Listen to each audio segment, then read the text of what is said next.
पर्व है, किस तरह से बधाई देना चाहेंगे देश और प्रदेश वासियों को? रक्षाबंधन की आपके माध्यम से पूरे प्रदेश और देश के सभी लोगों को बहुत बधाई, शुभकामनाएं। त्यौहार हमें आप सबको एक मिलने का मौका देता है, खुशी का एक दूसरे के साथ उठने बैठने का मौका देता है। रक्षाबंधन के त्यौहार की आप सबको और आपके माध्यम से पूरे प्रदेश से देश के लोगों को बहुत बहुत शुभकामनाएं, बधाई। भगवताचार्य हैं अनुरुद्धाचार्य जी, जिन्होंने बेटियों को लेकर विवादित बयान दिया, जिसके बाद लगातार राजनीति भी गरमाई है और लगातार टिप्पणी भी की जा रही है, तो किस तरह से आप उनके इस बयान को देख रहे हैं? अगर आपका चैनल न चल रहा हो तो जरूर दिखाएं उनके बारे में। राहुल गांधी ने वोटों की चोरी का मामला उठाया है, जिसमें चुनाव आयोग जैसे पल्ला भी झाड़ रहा है। चुनाव आयोग को लेकर के हमेशा इस बात की चिंता रही है कि आखिरकार आयोग न्याय करेगा कि नहीं करेगा। और सबसे एग्जाम्पलरी इलेक्शन अगर कभी हुआ है जिसको लेकर के हमें आपको पूरी बहस करनी चाहिए, वो उत्तर प्रदेश के बाई इलेक्शन है। वोट चोरी तो बहुत छोटी चीज़ है। भारतीय जनता पार्टी के इशारे पर चुनाव आयोग ने डकैती की थी या वोटों का अपहरण किया था, और बाई इलेक्शन में जिसमें सभी अधिकारी मिलकर के सरकार के इशारे पर और चुनाव आयोग की उन्होंने कोई परवाह नहीं की, चाहे वो कुंदरकी का चुनाव रहा हो, चाहे वो मीरापुर का चुनाव रहा हो।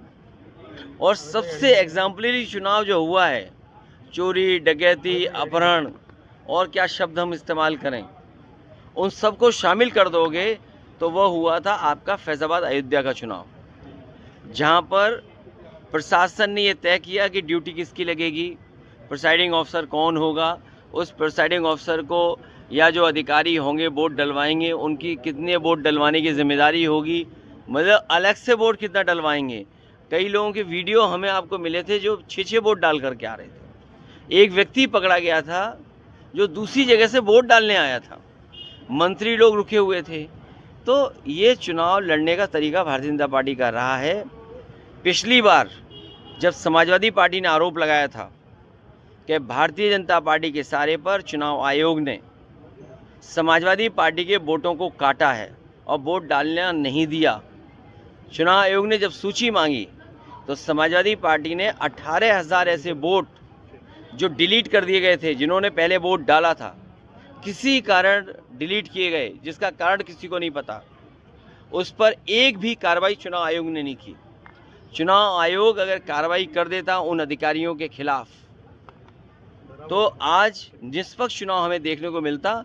और ये जो लड़ाई लड़नी पड़ रही है SIR को लेकर के, रिवीजन को लेकर के, ये लड़ाई नहीं लड़नी पड़ती।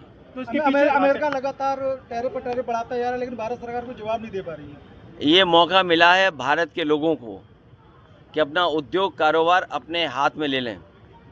जिस समय देश का उद्योग और कारोबार अपने आप बढ़ेगा तो अमेरिका जैसा देश या कोई देश आपको धमकी नहीं दे पाएगा। भारतीय जनता पार्टी ने कभी भी देश के उद्योगपतियों पर भरोसा नहीं किया। अगर देश के उद्योगपतियों पर भरोसा किया होता तो आज हमें इस तरह अमेरिका से धमकी नहीं खानी पड़ती। न केवल अमेरिका से बल्कि चीन जो आपका पड़ोसी देश है उससे भी संबंध खराब हो गए। चीन जैसे देश ने हमारा बाजार छीना, हमारी ज़मीन छीनी, जो हमें एक बार नहीं 1962 से लेकर उससे पहले 1950 में जो भारत और भारत की धरती के साथ धोखा हुआ उसकी हम और आप कल्पना नहीं कर सकते। सबसे ज़्यादा ज़मीनें भारत की अगर किसी ने छीनी है तो वो चीन ने छीनी है। तो इसलिए बीजेपी ने जो 10 साल में या 11 साल में जो कामकाज किया है, अगर देश के उद्योगपतियों को, देश के कारोबारियों को, देश के किसान को, देश के नौजवानों पे भरोसा किया होता तो आज हमारे देश की तस्वीर और कुछ होती। जो made in India, make in India के नारे दिए थे वो नारे दूसरों को दिए थे, ये भारत के लिए नारे नहीं थे। ये तो बीजेपी वाले बता पाएंगे नारे किसके लिए थे। उत्तर प्रदेश सरकार ने आंकड़े जारी किए हैं अपराध को लेकर। अपराध जो है 2017 के बाद कम हुए हैं, तो क्या लग रहा है कि आंकड़े सही है? ये सवाल इतना अच्छा पूछा है, मेरे मन का पूछ लिया सवाल तुमने।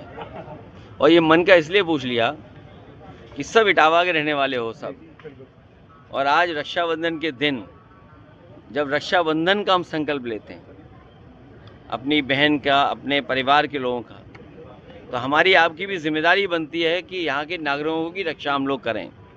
तो भारतीय जनता पार्टी की सरकार में मेरे जाने के बाद मुझे उम्मीद है आप पुलिस कप्तान से मिलेंगे जाकर के। हम तो डीजीपी और सरकार ने न जाने कितनी बार मांग की हैं कि टॉप 10 अपराधियों की सूची दे दें। हमारे पत्रकार साथी आज के बाद मेरे से मिलने के बाद जब अगली बार मिलोगे आप, तो मैं आपसे टॉप 10 की सूची मांगूंगा इटावा की। तो आज मुझसे बात करने के बाद जो भी संबंधित अधिकारी हैं जिनके पास टॉप 10 की सूची, उनसे मांगिए कि इटावा के टॉप 10 अधिकारी माफिया कौन है, अपराधी कौन है। अगर उनकी सूची आ जाएगी तो जिले जिले की सूची आ जाएगी, तो आपको प्रदेश के भी माफिया मिल जाएंगे कि टॉप 10 माफिया प्रदेश के कौन है। और जब तक सूची सरकार की नहीं आती है तो असली माफिया अगर कोई है तो वो सरकार खुद माफिया है जो माफियों के साथ खड़ी है। सर, ओपी राजभर ने ABCD का फॉर्मूला दिया है समाजवादी पार्टी के लिए, अराजकता, धर्म, ये सारी चीजें बताई गई हैं। और पूछिए। ये जिस तरह से लगातार सर, संदीप सिंह शिक्षा मंत्री हैं, उन्होंने बोला है कि समाजवादी पार्टी के टाइम पर कोई शिक्षा ऐसी बेहतर नहीं थी और सिर्फ नकल माफिया ही सक्रिय रहते थे। देखिए, नकल करने वाले वो लोग हैं, नकल से वो लोग पास हुए होंगे जो कह रहे थे गा से गधा है, जिन्होंने ये कहा पब्लिकली लोकतंत्र में, गा से गधा वाले ही नकल से पास हुए हैं। गा हमारे लिए गरीब है, गरीब के बच्चों की पढ़ाई हो इसलिए पाठशाला लगे और पाठशालाएं खुलें। सरकार वो सूची नहीं दे पा रही है कि कितने स्कूल बंद हुए हैं और कितने मर्जर की सूची में थे। सरकार को दोनों की सूची जारी करनी चाहिए, और हम तो अपने पत्रकार जागरूक साथियों से कहेंगे कि आप लोग सूची जारी करो इटावा की। ये जो सवाल हमारा पूछा है इन्होंने, उम्मीद है इनके पास सूची होगी कि पहले कितने स्कूल बंद हुए प्राइमरी और मर्जर की लाइन में कितने थे। तो कम से कम देखिए कि जानकारी मिले लोगों को, और ये इसीलिए हो रहा है जिससे गरीब के बच्चे पढ़ ना पाएँ। बीजेपी अपना अध्यक्ष नहीं चुन पा रही है, इस पर क्या कहेंगे? तो आप मदद करो उसमें और सबकी पोल खोलिए तो शायद बीजेपी ज़्यादा जल्दी फैसला ले ले। सर, राहुल गांधी ने